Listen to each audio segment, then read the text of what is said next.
me, you know. But I mean, I could really feel the pressure of the expectation. She was quite jerky at times. Yeah. Legal. Perfect. And I really felt like a jerk. There are so many valuable things in what Carol Ann just explored there, because as you were feeling like a jerk and you were giving those lines out, by allowing yourself to do that, what you also probably accumulated was a dislike for the part of you that was doing that. Right, I felt yucky. And a lot of what men are about is disliking themselves.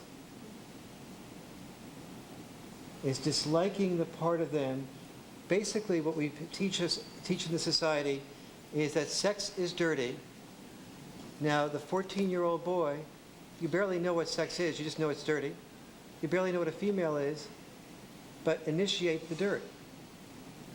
Now, in initiating the dirt, you try to come up with lines that will make you less rejected.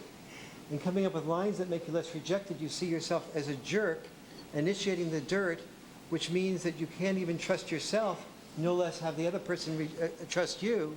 So boys are learning at a very early age not to even trust themselves, and that they're dirty, and that they're interested in something that is dirty. Now, if you doubt for a second that sex is thought of as dirty in this culture, just imagine yourself walking into a room and seeing your daughter watch a Western on TV. The chances are fairly good you'd pass it by, and maybe you'd turn it off, and maybe you wouldn't, but there wouldn't be much of a reaction. But now imagine your daughter watching on TV somebody take out his penis and put it inside of a woman, and the two of them making love, and the whole body's being nude, and then somebody else coming over and joining them. Would you turn off the TV? Absolutely. Chances are you do it pretty quickly. So we would probably, most of us, turn off a TV more quickly where there's pictures of people making love than we would of people killing each other. That gives you a sense of how deeply our instincts go about how dirty sex is, that it's worse than death. It's worse than killing.